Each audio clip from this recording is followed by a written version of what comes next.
All right, while many countries have taken a hit because of COVID-19, India has had a mixed bag of experiences.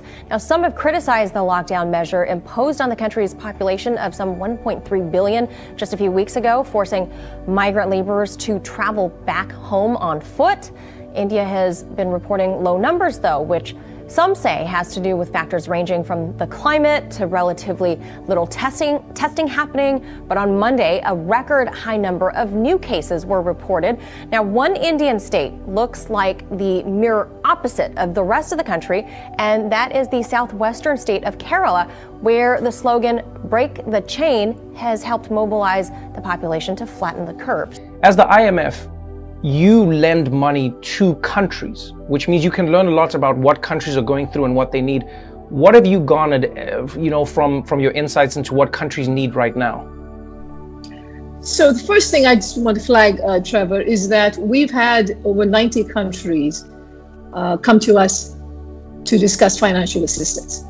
And so this is unprecedented. It hasn't happened before. So it tells you the scale of the crisis that we're dealing with. And I think what we need to keep in mind is this crisis is very different from any others we've seen. The Great Depression, the Great Recession, which is the global financial crisis, and now this is the Great Lockdown that we're living through. Kerala doesn't have nearly as many new cases per day compared to other Indian states. You wrote that it has much to do with its left-wing government and civil society organizations mobilizing the masses of volunteers to help make hand sanitizer and face coverings, cleaning public facilities, etc. So firstly, the shock is so unique. I mean, like you said, this is a human tragedy first. It's a health crisis. So this is not something that we're used to. Second, in terms of helping countries and telling them to think about what comes next, there's so much uncertainty. Because economic policy is not going to be able to determine the spread of the virus or how intense it's going to be or how many deaths there will be. All of that comes from public health and science. And the third factor is that while in the past, if you lent a country money and you told them to spend it, that would stimulate activity. But this time around, we actually don't want people to go out and spend. We want them to stay at home. So this is about maintaining their economic system so that when this disease is under control, you can see a faster recovery. Now let's come to the Kerala roots. One of these important reasons for you being the economic advisor, besides your credentials as one of the most renowned academic, was your Kerala roots. Yes. Tell me something about that. Yeah, so my family is from Kannur. My father is from Mayil. Right. My mother from Kuttiyattur. And I've had cousins and relationships. But you never lived in Kerala. So I never grew up. So I never lived in Kerala, but right. I spent most of my summers, summer holidays and vacations in Kerala. My uncle, Dr. V.C. Ravindran, is a very renowned doctor and social worker in Payyanur. So I have very close ties with a lot of my family in Kerala. But more than that, so even if I wasn't physically brought up in Kerala, I think right. Growing up as a Malayali family with Malayali parents gave me advantages that I've actually come to appreciate more and more over time. I know this may sound like a really stupid question, but is there a point where money just runs out? If very few people are working, if everything is shut down, if nobody is moving money around, earning money, spending money, is there a point where governments say we don't have, or what happens at that point? What is the tipping point that as an economist you're worried about? So this is a crisis where, given the scale of spending that we're seeing, we're going to see countries running very large fiscal deficits, with their debts to GDP going up quite substantially, with central banks putting in a lot of stimulus. Now, in theory, central banks can always put in as much stimulus as they want to. But that said, there are limits to what they can also do. But this is a real challenge that countries are grappling with. But that said, you have to think about the counterfactual, which is if you don't do what you're doing now, you could actually end up in a worse situation because the economic activity would collapse so severely that your debt to GDP would be even worse, right? So things could be worse if you didn't do what was needed right now. And I think that is something everybody recognizes at this point. I will be speaking to, the Chief Minister and to other senior people in the government, and I don't wish to talk about what I will specifically say. The government will announce whatever they wish to, but we're all working on the main issues for Kerala, and hopefully there will be some good solutions. To answer the question of what comes next, I think besides economists and policymakers, it's going to depend a lot on what health experts tell us, right? Because it's not going to be possible to bring the economy back up to 100% if we don't get this particular virus under containment. So there's that huge piece that's there. Now, it is true that if all of this levels out, and you're seeing some hopeful signs in some countries, and you see some leveling off, then you can see a scenario where, activity resumes going forward. So in fact, our projection is that 2021 will be one of recovery.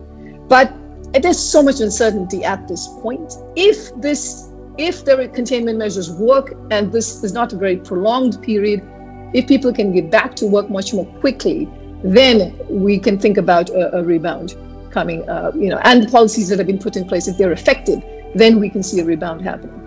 And I've said this before, and I've said this when I came for the Emerging Kerala Summit, that Right. being born a girl in India, Right. it matters a whole lot what family you're born into.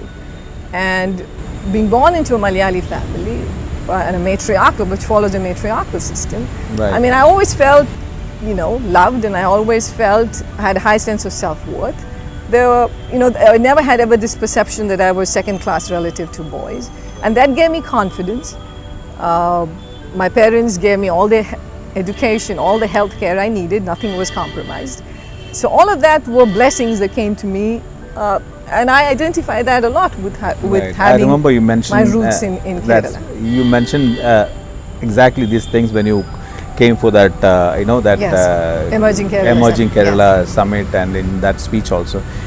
Now, but were you surprised when when the Chief Minister announced, when the government announced, and the most closely guarded secret is that how did it come about? Who was the person, or what was the reason that the Chief Minister picked you? Is there any clue about that? I think you should ask the Chief Minister that question. So, all I know is my sense is that he wanted to step outside his echo chamber.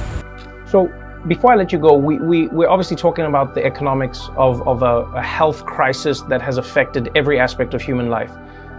Policymakers, as you've said many times, are going to be instrumental in deciding how governments respond and how nations are in fact going to be affected and how their people are affected. What is the advice you've given to leaders out there in how they figure out what to do with their economies? So the first advice we've given is that when it comes to matter of health, do whatever it takes, right? Do the spending that's needed to protect people's lives, to protect medical professionals, first responders, because that is the number one thing that countries need to care about at this time. Secondly, it is very important to make sure that people who are losing jobs can maintain a basic lifestyle, so that they have the income to be able to feed themselves, to take care of their health. Basic services have to be provided to them. And it's very important to make sure that firms and small and medium enterprises have the resources that are needed so that they can stay alive, so that once we pass this phase, we can see a recovery happening much faster. Well, I hope they take your advice. Thank you so much for taking your time to explain some of this to us, and I hope that you're right, and I hope it happens sooner than later. The good thing about these discussions is, before coming here, what I did was I initiated the process of generating contacts between some departments over here and overseas. And then I came here to see a little more, to understand the issues a little more, and understand the priorities even better. And so I have a very clear sense now of which particular areas and sectors we can bring in people, and we can move this thing quickly, as opposed to this just being some, Okay. random discussions that don't end up anywhere. I really would like to see some very targeted Right, and public health would be one of them. Public health would be one of them. Skilling would be another one of them. Right. Well, nice to be with you. The first thing to say is that Kerala is a state of 35 million people, 17 million women. Of the 17 million women, 4.5 million of them are members of a cooperative called Kudumbushri. It's an extraordinary state because people are organized into trade unions, women's organizations, cooperatives of all kinds.